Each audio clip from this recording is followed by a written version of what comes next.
Okay, I think with that, we'll move on to our next speaker to keep on pace here. And what I really find really interesting about this panel is they all have a different area of focus, a different perspective on this larger issue. And our next speaker, Sarah DeWitt, comes from the games perspective, and the thought of how do you design immersive experiences in meaningful ways for people to benefit from all that games can offer to education. So she's with PBS Kids, and I think a great perspective. So Sarah.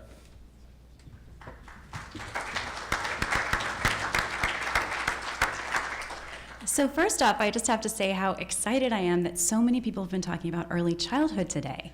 I wasn't anticipating that, and I need to just say right off the bat that this says K to 16 technology, but I'm really going to be talking about pre-K technology and beyond. PBS Kids focuses on the age group really 2 to 8. And so we're talking about very young children. I also just have been inspired by all the literacy references and Sam's Mark Antony speech this morning. I feel like I should do Cat in the Hat speak this whole presentation through. My colleagues wouldn't mind at all if I do. So I'll work on that for next year. I also am pleased that the conversation has already come up about the difference between evidence and data. And so just to give you all a little context, I'm going to give you some data points about PBS Kids, but really, primarily, I'm going to be talking about evidence and the importance of evidence in the conversations we're trying to have, not only around learners, but with the community at large about learning through technology. Over 80% of children between the ages of 2 and 8 interact with PBS Kids on television every week. The PBSKids.org digital platforms receive about 12 million unique visitors per month. And over the last year, PBS Kids streaming platforms, and that's PBSKids.org, our app, and over-the-top platforms, delivered about 4 billion streams to children. So this age group is consuming a lot of digital media. And as we get into the conversation about evidence, I feel like most of the people in this room are already on board with the idea that technology can be a teaching tool and that games can be used for learning. But in the broader community, there's still the question out there, is it even okay for young children to engage with technology? Last year, this headline was up on the Huffington Post. I don't know if you can see it had 2.3 million Facebook likes. This is the kind of conversation that comes up really regularly in early childhood conversations about technology and children. Why handheld devices should be banned for children under the age of 12. If any of you read this, if this came up in your Facebook feed and you kind of read through, you would discover that actually there were a lot of very angry responses to this, saying, none of this was based on evidence. None of this was based on any long-term studies. It was much more conjecture and much more just kind of a quick response to the idea that kids are looking at screens too often. The National Association for the Education of Young Children, for a long time, very much said technology really, like computers, television, should not be in early childhood classrooms. They were very, very strict about this. And in 2012, they updated their technology policy. And as you can see, they worked with the Fred Rogers Center, which I think was interesting to bring a media company into this conversation. And the two things I want to show you, the headline to the left, technology and interactive media are here to stay. But then couched right there on the right in the sidebar, there are concerns about whether young children should have access to technology and screen media in early childhood programs. There are a lot of people who are not on board with the idea that kids should be engaging with technology at all, particularly at early ages. That said, there still is that statement that this technology is pervasive. It is everywhere, and we all see kids using this technology all the time and engaging in it throughout their lives. And so this brings me back to Fred Rogers, who was one of the pioneers and the founders of public media in this country. And he's very famous for a quote that when he first saw television, he hated it That was his response. And as you can see by this, he said, I've seen enough that I feel like I need to put my hand into this. I need to try this. Because he saw that this was just a tool. It was not necessarily the vast wasteland in and of itself. It depended on how we were using that tool to try to educate children. And as you know, he went on to pioneer some pretty incredible educational media. So moving on from there, there's still a lot of question in early childhood programs about whether or not kids can learn from games. I think we all are on board with the idea that kids can learn from games. The question is, are they learning something good from games? Or are they picking up bad behaviors, negative behaviors? So really, can they learn important skills from games? And this is something that we've been tackling a lot through our transmedia approach. We've known for a long time that kids can learn from television, and maybe some of you need that evidence, and if you'd like it, I can follow up with that. But there are a lot of studies out there about how kids can learn from things they watch on television. And we have been working a lot about what if we layer on top of that. You're watching something, and then you're also playing a game. David Lowenstein mentioned this transmedia model earlier today. Curious George is one of the top-rated preschool shows in America right now. I don't know how many of you know that it's actually based on an engineering and early math curriculum. And so he's constantly taking things apart and putting things back together, and that's very carefully woven into the show. We then have tried to weave that into the games so that kids can be tinkering with these principles that they've seen in a linear narrative. To Russ's point, you get into the story first, and then you try to draw kids into the story as if they were a character themselves to play along. Lots of studies have been done on this particular round of research with transmedia, most of it funded by the Ready to Learn program that David mentioned earlier. Again, if you're interested in seeing any of these studies, you can go to pbskids.org/lab to find it all. But I wanted to get just a little bit into some of the specifics of a few of them. A randomized control trial about supplementing children's mathematics learning through children's media in 92 classrooms. This was a 10-week intervention where they're working with the teachers and the kids, and you can see kind of on the right all of the digital games that kids were playing with. They also were watching television clips. And there was a teacher's guide that went along with this. The findings were statistically significant that children increased their math skills, but also teachers, and we're talking about early childhood educators, so preschool teachers, who, as mentioned earlier, often don't have a lot of math and STEM background. The teachers who interacted with this found themselves much more comfortable with the material. They were more likely to engage with the kids in their classrooms about math. And some articles that came out about that. Another study was done by WestEd, and this was focusing more on the families and recruiting families to think about how are kids interacting with this content at home. And it was asking kids to, again, play the digital games, but then giving the parents some offline game ideas to play after the child played the digital experience, so bringing it into hands-on learning. And again, the findings are not only that the children had gains in their understanding of the math concepts, but the parents became much more comfortable with the material. And the parents started to get excited about how to interact with their kids about math on a daily basis. Just as a side note, unrelated to this particular research, PBS did a survey of parents when we embarked on doing a few math-based programs, Peg plus Cat and Odd Squad, which are television shows that are on the air right now. And what we got back were that parents were across the board, the wide majority of parents of young preschoolers were pretty frightened of math. They were terrified about the idea that they needed to be teaching their kids math, or how would they help the kids with their homework. And we discovered that the shows, and particularly the games, were kind of a leveler for the parents, because they could see it like getting explained for their kid in this very fun, narrative-driven way, and it clicked for them. Wait, I know how to do this. I know how to count. I know how to make change. I can do patterns with my kids. They weren't aware of what the building blocks were for math, and just those little media experiences in their lives really kind of helped move the needle. So thinking about this, we are trying to harness that conversation with parents, really recognizing that the evidence from the data from what kids are playing in the games, we can use that as a conversation piece for the parent.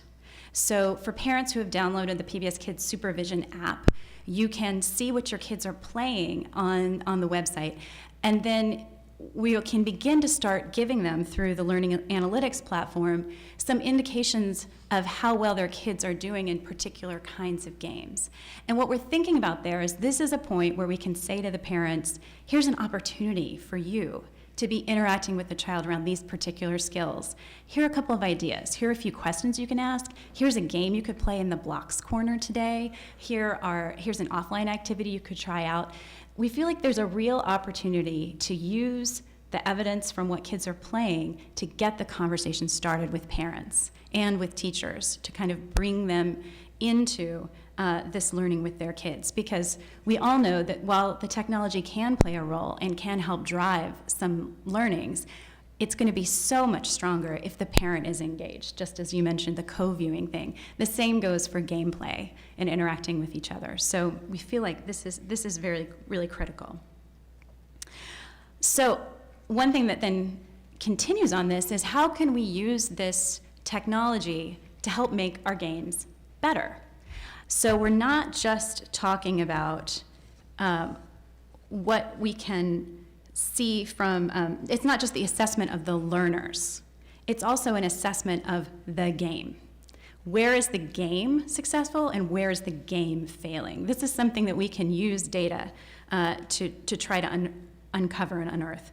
So one of my favorite testing moments with kids was this app from Wildcrats. I don't know how many of you are familiar with the Wildcrats.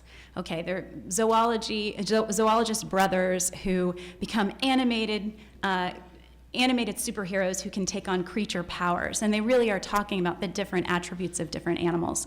So in this particular tablet app, you're trying to swing through the forest like an orangutan, and you're trying to collect fruit in the trees. Now, an earlier version of this that we brought into play testing with kids in a preschool was super hard, like kind of way too hard. And we were watching one kid play with it, and he was just going back and forth. He was using his whole body. He was jumping into it using the tilt feature, and he had this huge grin plastered on his face, and he kept losing, and he was just like, his smile was so big. And so the one who was leading the testing walked over to him and said, "So why are you smiling? If you seem to be having trouble with this, why are you smiling?" And he goes, "Because it's so hard." And that's what we're trying to achieve. We're trying to find that perfect balance of hard fun, where you're right up against that child's level of mastery, and they know they're almost there, and it's so exciting. And I know those of you who are into games will know the whole theory of flow and everything else. It's really hard to find that perfect moment for every learner within a game, and you've got to be constantly calibrating your games to get there. So some of this comes out of formative work, obviously. This is from a dinosaur train game. If you haven't seen Dinosaur Train, it's from the Jim Henson Company. They put dinosaurs on trains, two great things that always should have been together for a preschool boy. But it's a really fun show, and it's about species differentiation. But in this particular case, we were talking about the train, and this was a tablet app, and once again, adults try to understand what a preschooler is going to like, and we think we know because we used to be preschoolers, but then you get into the room and the preschoolers prove you wrong every time. They look at things so differently. In this particular game, we had tricked it out with every single bell and whistle. We thought kids are going to want to completely customize their track. They're going to want to make the train do all these different things. And then we got into testing, and it was way too much. It was completely overwhelming. And really all the kids wanted to do was make their train move and make it move fast. And so we had to strip the game down to being much more simple and focused on one particular skill before it could build into some of these other areas. So there's a lot that can happen on the formative side, but certainly there's a lot that also can be happening as we are watching the data on the back end. Where are the points where it's clear that the majority of kids hit a wall? We can see that in the data, and we know this level is too hard. So we've got to recalibrate that and think about how to approach it differently. Now, there are also a lot of outliers. We don't know. Was the older brother in the room and hitting the mouse out of their hand? Was somebody fighting over the iPad with them? You know, there are lots of things that can be happening. But in the data in aggregate, we can see moments where we know something is too easy or too hard. We can also recognize where a wrong answer prompt or even a right answer prompt is really helping reinforce the learning through A/B testing, trying 2 different ways of approaching a question. So there's a lot we can do to make those games better. The thing, though, that we're really embarking on next, so we've been thinking a lot about hard skills. We've done a lot of work in math. We've done a ton of work in literacy. And I think the next real frontier for us in the early childhood space is to think about how the technology can help us with character building and with social emotional skills. This is something that PBS Kids has been passionate about for a very long time, trying to think about what are those lifelong skills that kids are going to need to help them learn in school, help them be successful overall.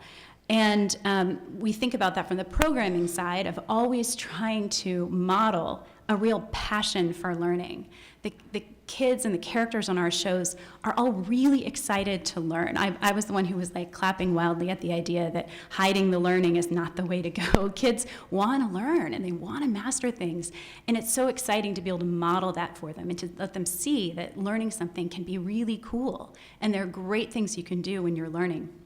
And in the social emotional space, we already know in television that there are wonderful ways to tell stories where kids can identify real ways of interacting with other people, real ways to get over a trouble, to get over a problem and to try again. I don't know how many of you have seen Daniel Tiger's Neighborhood. I could just start singing the little 2-line songs that really are about getting preschoolers through hurdles and through problems. So the question for us is then how can we bring this into the game space? And how can we begin really using the data that's available to us to understand whether games can also help kids build these kinds of skills? We are working in partnership with the Kern Family Foundation and the Kellogg Foundation to develop a social emotional framework with particular focus on character building, to think about the specific skills we want kids to be learning through our programming and through our games. As I mentioned, we already feel like we are gathering some good evidence about how kids can how we can use games as assessment, so we can see how well kids have mastered a particular concept, and that's through some of this ready-to-learn work. The question, I think, becomes how do we also help mimic more natural play sessions? You all are in a very special moment. This is a 2 Fred Rogers quote presentation. Quote number 2, one of my favorites of all time. Play for children is serious learning. It is the work of childhood. And so any play moment is critical to their development, and they need time to play and to really experiment. And so that means they can't just have games that are straight skills assessment. They also need to have games that are very open-ended and that mimic kind of real-world interactions. So children, we know, can sit down and have a tea party with each other and talk about taking turns and trading and sharing things. And we're trying to think about ways to also mimic this in the digital space. So this is Daniel's Tea Party, a very popular game on pbskids.org. And really what it is a role-play experience where you are being a character and you're thinking about how to interact with your friends, and then trying to give tips to parents about here's how you take this. You see at the bottom, playing Tea Party is a way for children to work on important social skills. Trying to give parents tips for how to then take this away from the screen and play it in real life with the children.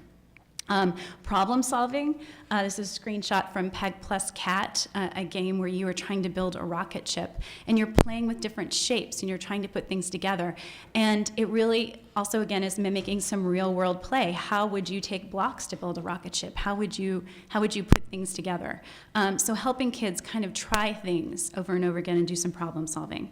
One of my all-time favorite games from the Cat in the Hat, if you just want to play with a game later and have a great time, this is the Marvelous wireless marble coaster.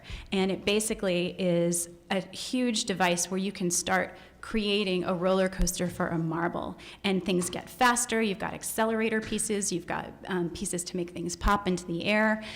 Kids can create their own amazing machine and try it again and play with it again and tinker with it. This is the type of experience that we need to make sure kids have to be able to problem solve, to do some creative thinking, and it is something that you can do in the digital space. And I mentioned offline activities, always trying to also give parents and kids opportunities for doing things together that are hands-on. So the thing we are thinking about right now, and kind of the next frontier for us, is digital experiences that promote collaboration, that promote achievement, resilience, and creative thinking. Like, these are the areas where we want to focus on our games.